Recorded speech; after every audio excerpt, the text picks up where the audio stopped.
So I'm hitting record right now. All right, well, I pressed it. And now we're going to count. Yeah, mine's been pressed. Ready? Okay. Yeah. Welcome to PnS Waste Your Time. That's it. The best part about counting this down is we're in no way out of sync. We are counting exactly the same, and definitely not through the miracle of editing are we lining up our tracks in any way. We are perfectly in sync the entire time. Great. It's great. Great. It's kind of great. Sounds great. It's good. It's great. My name is Pete. I kind of like when you introduce me. you like it dirty? Not even like that. Why don't you introduce me to all your friends, Pete? I guess like last week when you were like, I'm Pete, this is Steve, and it threw me off at the time. I think I like it, so I'm gonna. All right. We'll do it again in the spirit of the best podcast on the internet. We'll do it again.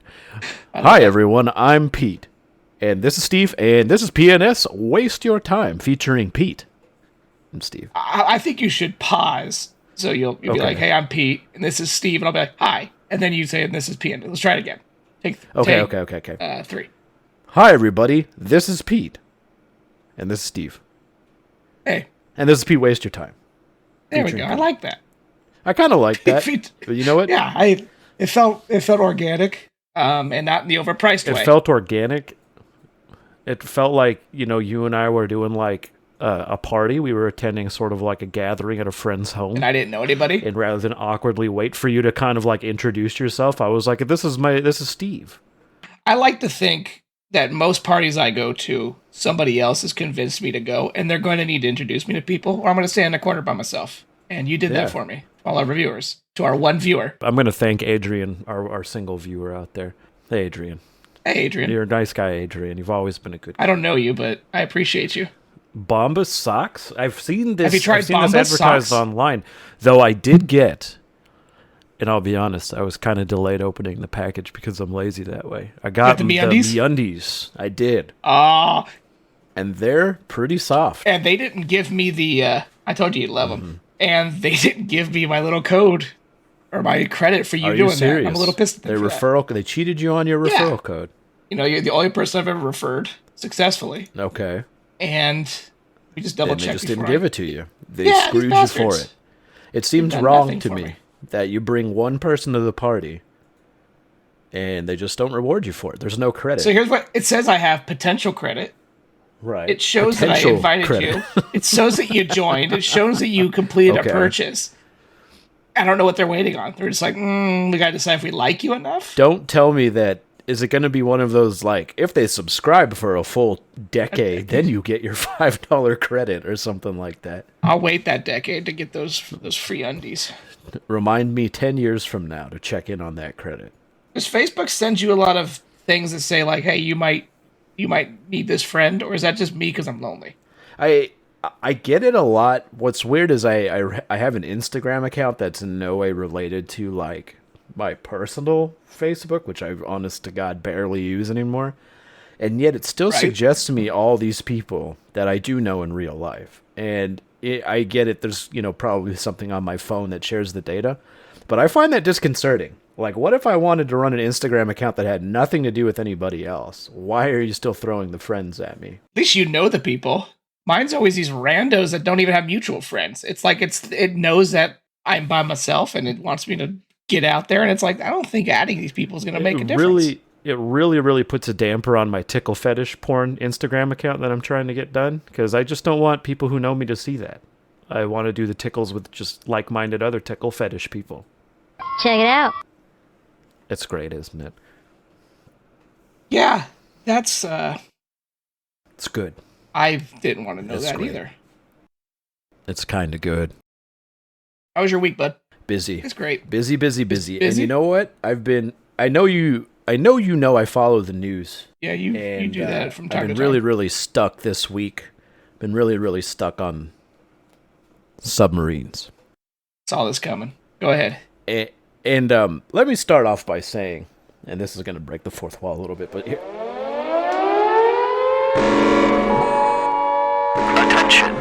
Attention. Real opinion warning. In the interest of trying to make something funny, I try not to get stuck on my own opinions too much. That's fair. And going forward, I'm going to play a warning in case you don't really want to hear about me as a person. You could skip it. But the shit about this submarine implosion or whatever, it doesn't. I mean, I get it's like part of the news cycle of it. It shouldn't be as big of a deal as it is. But the fact that, in my opinion, this guy basically led all these people to their deaths in the depths of the Titanic by putting him in a substandard submarine and pretending like everyone's okay. It's pretty shit. I don't really care for it. It does seem like a very incompetent decision. Yes. That being said, I'm still going to probably make fun of it in sort of a sidelong way, but my real opinion here is I'm not really a shitty person, but the joke is too hard to resist, honestly. That's totally fair. No, I get you. But yeah, we should scorn this man for dragging all these people. And you know what? This wasn't the first crew he had taken down in a sub that he was told was substandard and would probably kill people. And so he just got away with it up until this last one. And for the most part, he did this more than once? Yeah, the submersible had done dives before. The company's Ocean Gate Expeditions, the submersible's called Titan. It's effectively like, I would call it rich tourists, but I don't want to be derisive necessarily just because people are rich. But, like, they effectively went down, did super deep dives in this submersible as part of what this company offered. But the submersible was built out of carbon fiber, which is generally not something you do in the sub industry because, as far as I understand, as you dive, the pressure gets really, really great. You know what I mean? Yeah. Carbon fiber or carbon structures as they are. As they compress and decompress in those cycles, eventually they crack and wear out. Now, they use this sort of construction in like the airline industry where I think the pressure difference is actually less when you get to higher altitude, so you don't really worry so much about it imploding. Yeah, that's why they say it's easier to travel space than the ocean. But point being is you shouldn't use this shit for submarines because when you get down to a depth, if the thing compromises, everyone dies, versus in an aircraft, it might decompress. I mean, it could be catastrophic, but most of that's just down to the fact that it's an airline. Anyway, I don't want to get too technical, but point being is everybody told this guy it was a bad idea. He continued it on and sold it to people, and then he led them to their deaths. And it seems fucking bullshit. But that was my real opinion. And I'm going to end that there before I go too much farther. I'm not going to lie. I didn't read much of it. I barely listened to it. I just saw the people die, and I kind of pass on that. That's just me, though. Seems shit. I'm a little too empathetic. Let me jump on to the joke. You want to intro it and be like, and here's Peter with a conspiracy update. And here's the bud, Peter.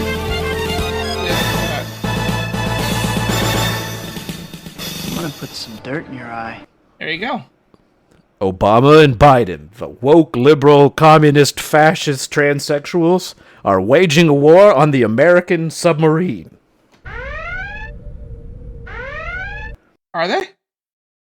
I think all of you will remember, and you too, Steve, you'll remember that erstwhile submarine classic film K-19 Widowmaker. And you'll also remember that classic banner amazing film about submarines, The Hunt for Red October. Sean Connery, yeah. But where are those submarine movies now, Steve?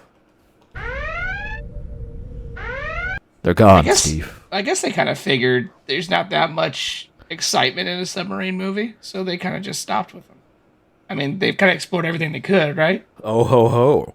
Because you'll also remember the $5 footlong submarine sandwich at Subway.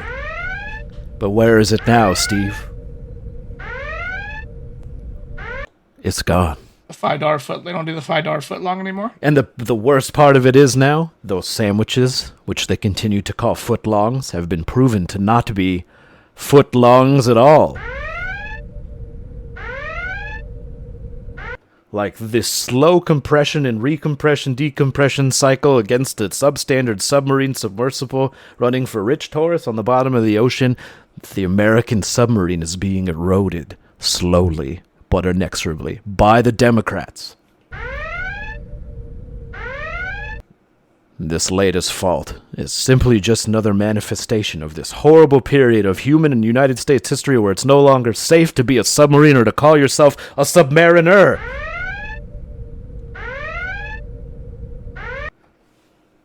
I blame wokeism.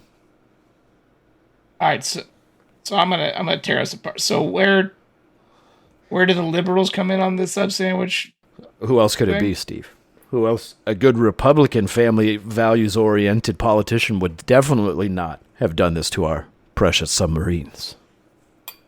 I'm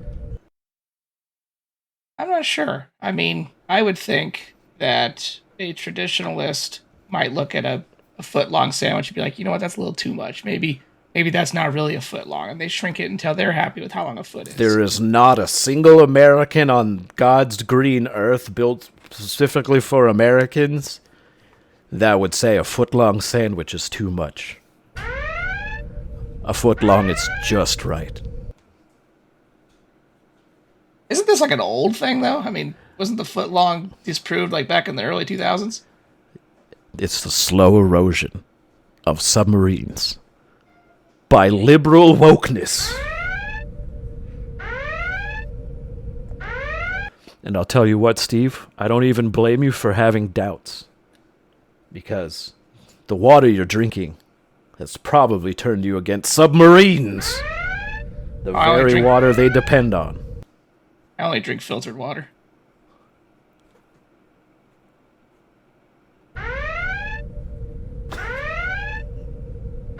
Quite a stretch there. I've said my piece. We all know what the truth is. You just got to do your independent research, and you'll know I'm true. You know I'm being honest, and you know. I'm surprised you didn't go with more like the idea that their tuna at Subway isn't actually tuna. You remember that story? It isn't actually tuna. Was this recent? I think it was like a few years ago, but it was like 90% of the tuna isn't actual fish. Right. I honestly had just heard about this, and that makes me crazy. And isn't there there's got to be that's a bigger conspiracy to me than the size. Well, truly. I mean, they were obviously. I mean, here's my problem. If they were cutting it with, say, horse meat to make it cheaper, isn't that canned tuna pretty cheap even at retail prices? How much cheaper are you trying to make that fucking thing? I almost want to say they made it less tuna-y because it goes bad quicker if it's not. You know what I mean? If it's real tuna, fish goes bad quick.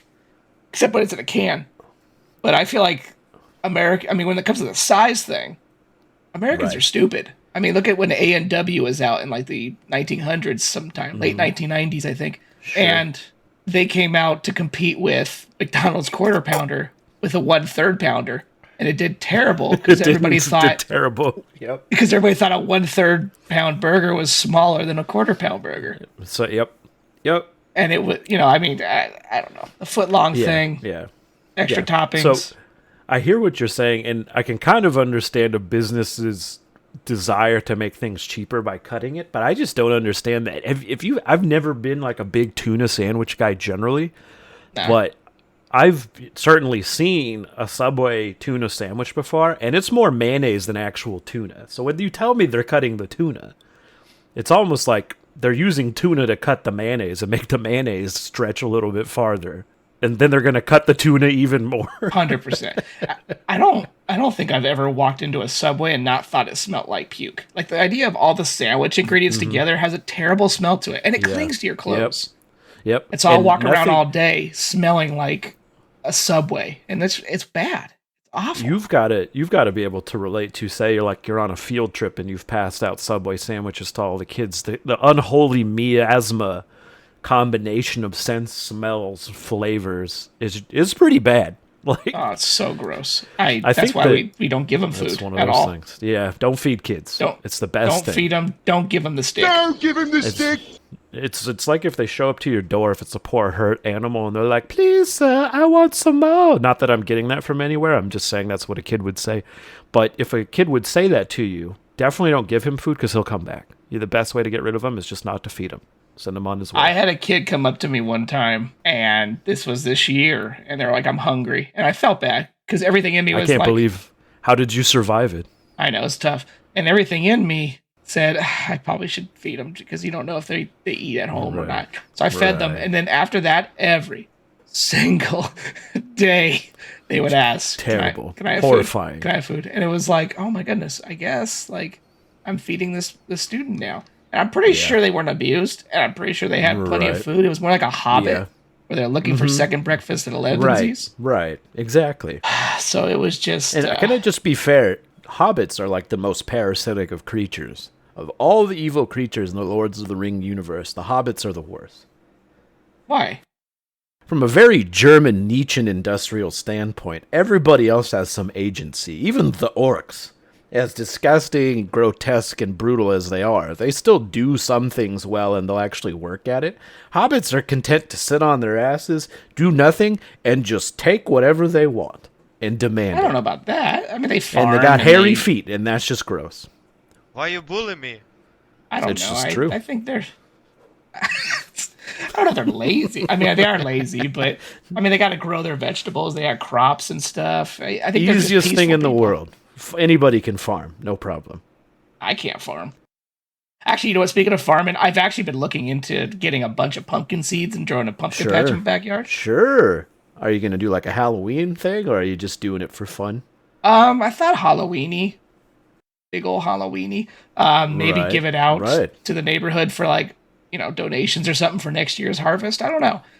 This was a thought. I've always wanted to try to grow pumpkins, and now I have a yard to do it. I think the best part about pumpkins, Steve, is not only can you scare kids away with them, but you can also scare away evil sprites. Like Sprite Cranberry. You can't tell the difference. Exactly. Sprite Cranberry, Sprite Zero, if you like all the taste of regular Sprite and none of the calories. There's still 5 calories in Sprite Zero. Isn't that weird?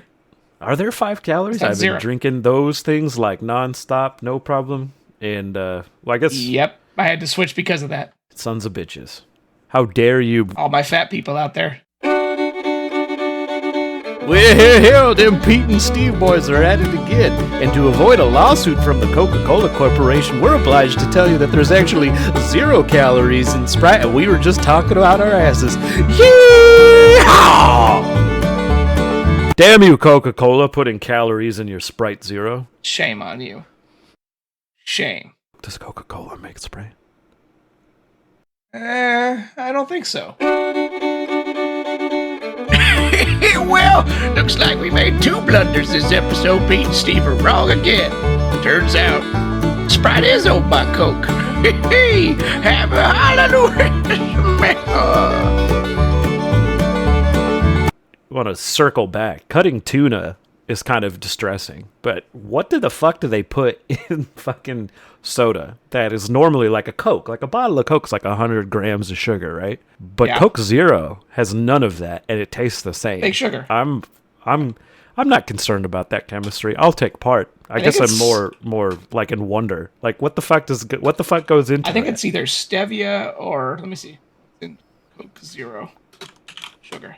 Carbonated phosphoric acid sweeteners. Oh, aspartame. aspartame. Yeah. That's pretty much the biggest thing. That chemical. A lot of people talk about how aspartame causes cancer, and they talk about like it was actually a research study, right? And I have a cousin that spouts this nonsense a lot. And I was reading. I finally found the study. It wasn't hard to find. You just Google and you find the government studies. Do you know how many cans of Coke you need to drink a day for the aspartame to actually affect you? I'm saying, reasonably speaking, a lot. I'm going to say 2. 50 a day. 50? A 50? day. Yes. Like you have to be chugging Okay. this stuff for it to actually have the effects people are like scared of. I think if you're chugging that much Coke, I think you have more of a problem. I mean, that's what? That's like 2.5 per hour. That's a lot. I could see it Well- being practically done, but to carry that out? I could probably do that, but I usually chug water before I drink. I drink a lot of drinks. I'm not gonna lie. If there's something in front of me, I'll be drinking it. I've already drank two waters through this podcast. Yeah, that's why I only drink like 49 a day, because that last one is what really puts the cancer risk back. That's what puts you over the edge. But I follow like really solid medical advice. I took my Clorox pills during COVID and things like that, and I'm pretty sure I could beat cancer no problem. A little bit of hydrochloroquine or whatever it was. colon is as clean as the laundry. Fantastic. It's white. In fact, I do weekly colon inspections. That's Plum Wild. I don't do semicolons. I do full colons. Plum Wild. I went to Amazon today. My name is Pete. We're done. I went to Amazon today, and Sure. I don't know if anybody has those stores around them, but the way they work is they have an uncountable amount of cameras above you, and it basically watches to see what you grab. And my mom thinks it's funny as shit to have me grab stuff for her because it'll charge me. Right. So she did that again to me today, and every time she gets me. But just be careful that What'd she get you for? What'd she skunk you for? Corn. That sweet corn. Corn? Yeah, I grabbed the corn, God. gave it to her. I even took my eyes, looked at the camera, said, "Giving to her," mouthed it. Man, it charged me. It charged me hard. That's what did it. The human on the other side that's paid like 6 cents an hour to just watch those cameras all day. They love it. That They guy was love like, messing with me. You're not allowed to tell me what to do, and then he charged you for that corn. I'm not touching anything in there anymore. I'm going to keep my hands in my pockets, stare at the floor like I'm a child. Stare at the floor. Don't touch. In fact, if you go in there and you don't touch anything, I guarantee you they won't. You can't buy anything. Yeah, it's Plum Wild. That's the best way to avoid it. Just go in there and buy nothing, and it'll be cheap. Yeah, if you don't buy anything, you can't. It's no money. It's nice. Exactly right. Exactly right. Pro tips: if you don't have enough money to buy shit, just don't buy anything. Yeah, that's what I do. How much is a can of corn now with inflation and things like that? It wasn't the can. It was the cobs. A cob of corn. 4 cobs. Look at Mr. 5-star over here. 4 cobs. Eating fresh corn, fresh vegetables. 4 cobs for the price of 3. Well, it's a starch. Sorry. Am I not the captain of this ship? So, Well, I feel like you should just sue your mom for the cost of the corn cobs because we all know that was probably expensive. I will see her in small claims court. You'll see me on Judge Judy. You know they pay those people to be on there?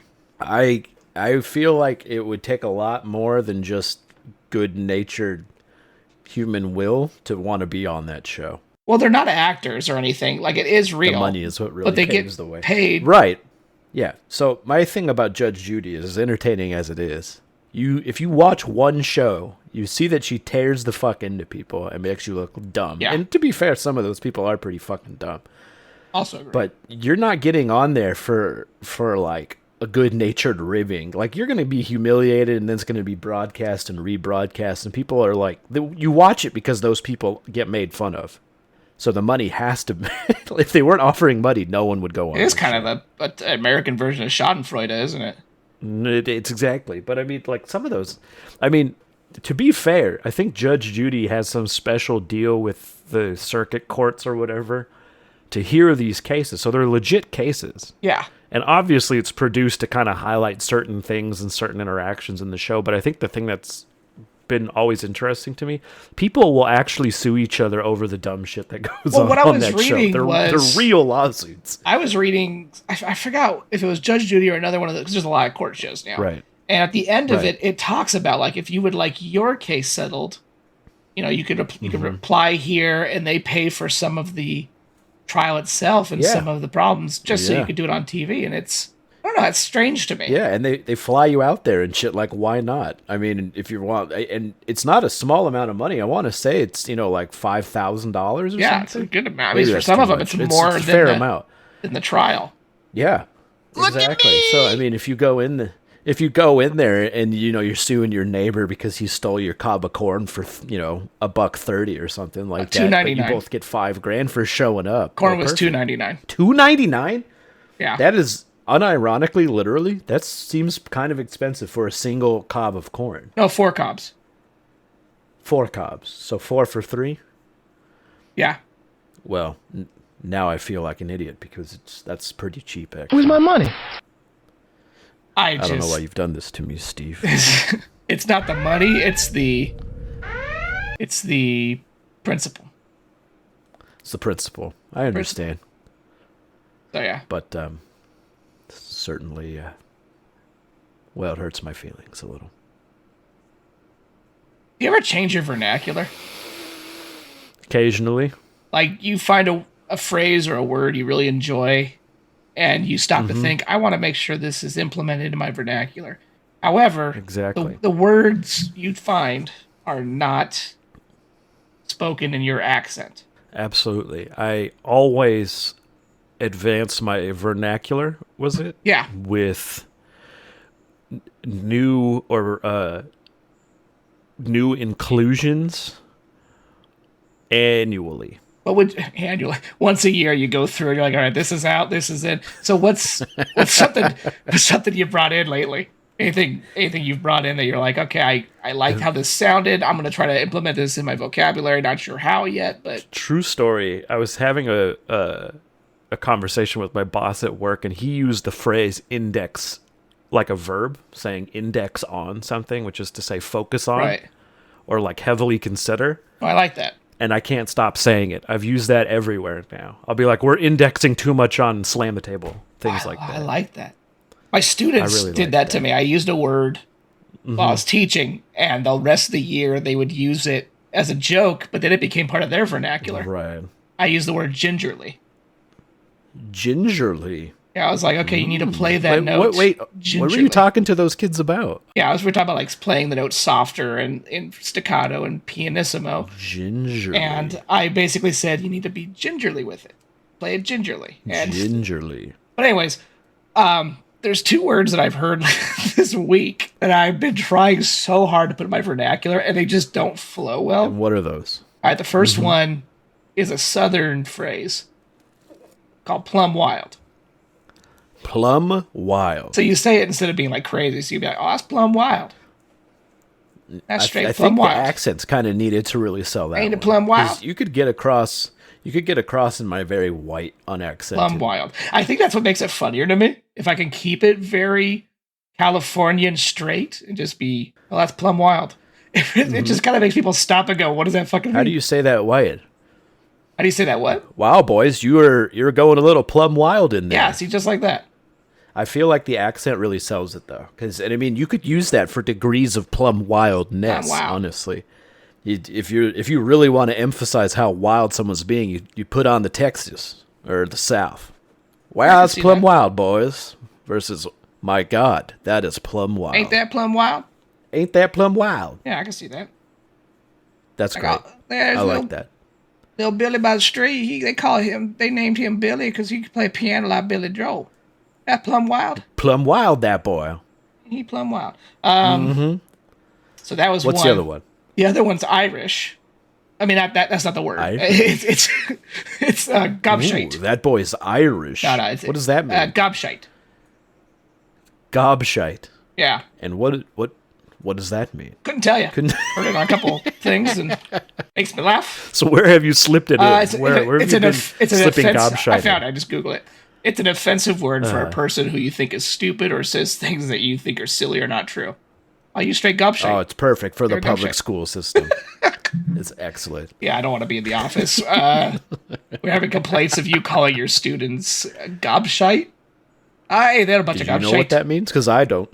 But that's your perfect defense. You've been like, I'm not Irish. I've never heard it before. I just say it. You know, when I was in fourth grade, I had a buddy named Joey, and we had a teacher named, I'm not gonna say her name on the air because I don't want to get her in trouble, but she would call everybody Dingleberries. Like, oh, you guys are being a bunch of Dingleberries. And I don't think she knew what they were, because I remember one time Joey brought it up and she goes, Mrs. That was fake, by the way. Mrs. this person. Wait. Just say it again. I'll get you. Mrs. Perfect. And he's like, I looked that word up and it means a dry piece of poop hanging from a hair on your asshole. And Joey got in trouble for it. She was appalled. Shocked. And here I am. You said it, Miss. My little chunky ass giggling the whole time. I get in trouble too. Yeah. So vernacular, it could be very dangerous if you don't know what it means. So I'm glad we looked up gobshite. You know what I got to say to that? Be very careful, and especially you, Mrs. You. She deserved all of that.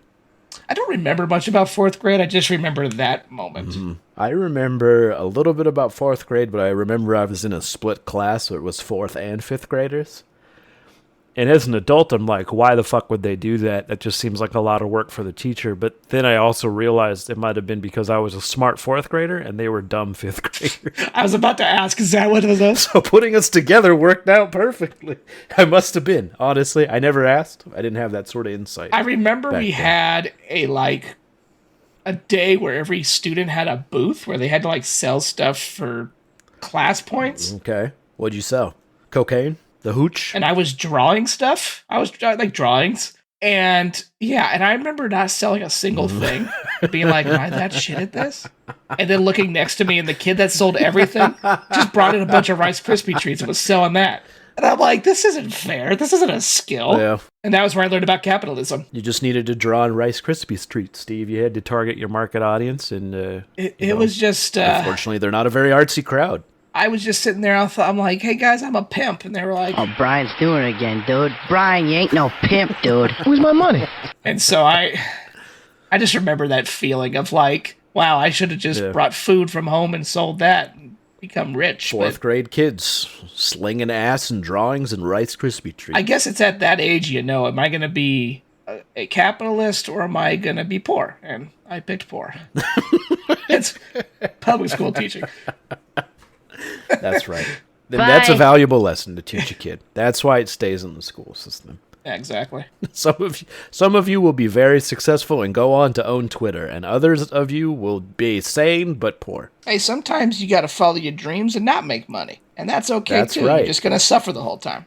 I like that. That's the message that's been sold lately in movies and stuff. Like you can either be rich or you could be happy and poor, and it's like, why can't you be happy and rich? Why can't you be doing what you want to do and have money? Well, the slogan "money doesn't buy happiness" is made up to make rich people feel better. Straight up. It buys a lot of things. I would buy a lot. Don't of fuck with happiness. me. You can absolutely buy happiness, and anyone that's ever visited a prostitute can relate to that. Or drugs. Or literally anything. They'd rather be called adult workers. Adult workers, sorry. Anyone that's ever patronized an adult adult sex worker workers. knows that you can absolutely buy happiness, and anyone that's ever bought illicit drugs and taken those also knows that. So it's horseshit. Body massage. All right, that's all I got. And my name My is name is Steve. And this was PnS Waste Your Time. Thanks very much. Bye. See you later. Goodbye.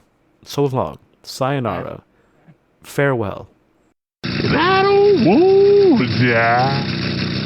Perfect. And then boom, PnS Waste Your Time is the... PnS Waste Your Time is a production of Pete and Steve. All characters and events in the show are entirely fictional, and any resemblance to any real people are entirely coincidental. Thanks for listening.